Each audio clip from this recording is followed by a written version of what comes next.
versus Diaz this weekend. Another mountaintop for the MMA world and the world of UFC. But before I get started today, I got a few things and a lot of questions that I keep hearing out here in social media, out there. And it's my duty to answer questions that seem to be asinine. And these questions are also coming over on network television, like ESPN and other networks that follow Fox. So it's my duty to break the fight world down round by round. But before I get started on that tip, my name is Eric A. Bradley, aka The Real Fight Doctor, and I thank you guys for watching. And you're watching Master Boxing, because this is where we break the fight world down round by round. Now, MMA, UFC, this question about UFC versus boxing, I have to depict this straight out of the gate because it's an absolute asinine comparison. It would be the same thing comparing an NFL team to a college team just because a college team has won the national championship. Why do you say that? Think about this, my friends. MMA stands for Mixed Martial Arts. That means it's a compilation of skills put together to create one sport. So, saying that, boxing is one sport. It's one training regimen, one skill set. So, in order for a boxer to actually go into competition against an MMA fighter, they would have to actually be trained in MMA, mixed martial arts, that is, not just being in a combat sport. Second of all, I mean, when you really think about it, you can understand why people say that, because a lot of people who are saying that are casual fans. They don't understand the blood and sweat that goes into training to fight. But if you put a guy from the world of UFC in the ring with a boxer, the boxer has more skills in boxing. And if a fighter from boxing goes into the UFC, into that octagon, untrained in octagomics, well, of course, there's no you can't. It's just like putting a rugby team against an NFL team, and the rugby team has no pads. It's called ill-equipped for that conversation. So think about things before you lead on to that conversation, people, because it's absolutely asinine. So you put one in that sport and try them out, and you put the other one in the other sport and try it out. It's never going to mix. Every once in a while you'll get a lucky rabbit, but besides that, skills in these sports are serious, and anyone that takes them that light has to be nothing short of a casual or aka a fanboy, because that question and comparison, real coaches and people from those worlds truly understand the sobriety of that matchup. Would you put Rocky Marciano in the ring with Lennox Lewis? No, because Rocky Marciano was 5'9", 185 pounds soaking wet. Lennox Lewis was nearly 6'6", 265 pounds. That is absolutely bananas. So think about these kind of comparisons. And MMA, the world of UFC, is here. Why? Because of the world of boxing continuously staying afloat, keeping that rail, that holy rail, on in the conversation of millions of people for hundreds of years, not just a decade or two. So respect the science of mixed martial arts, because boxing has carried its cachet for so long that there is a reason that there is possible conversation about these two ever clashing, because they're supporting each other. So, and everybody says, is it better? No, it's no better or worse. MMA, UFC is going to have its ups and downs, just like boxing did. Everything will. And the fact that the UFC was carried by a female for the past couple of years says a lot about the sport and it's all. They needed a hero, just like boxing needs a hero. The NFL need heroes. Look at the guys like Peyton Manning and Tom Brady and Cam Newton, Aaron Rodgers. These names that bounce off of your tongue, they're carrying the sport.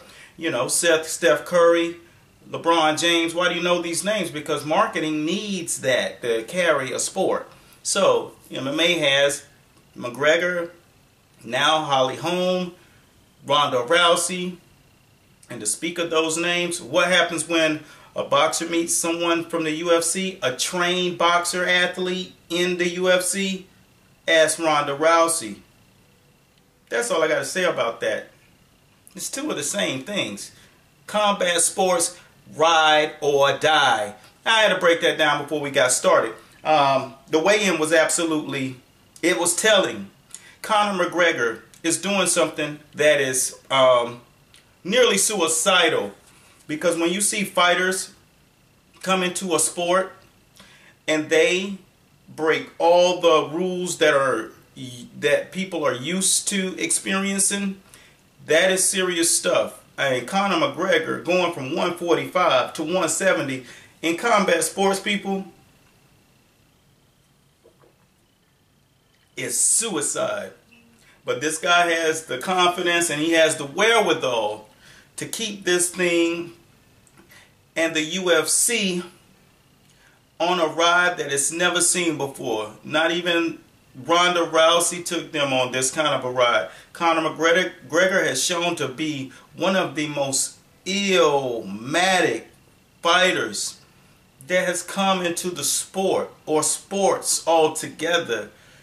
And if he continues on this reign, he'll be running the UFC, because Floyd was a shade away from running boxing from the outside. He reached such a level on the inside that he was actually running it basically on the outside. And that's the same direction that Conor McGregor has taken. And if you think about it, I'm sure he's taking pages from Floyd Mayweather. And to go back to that thing, if boxing and UFC, clash, Floyd Mayweather is Conor McGregor, if you think about it.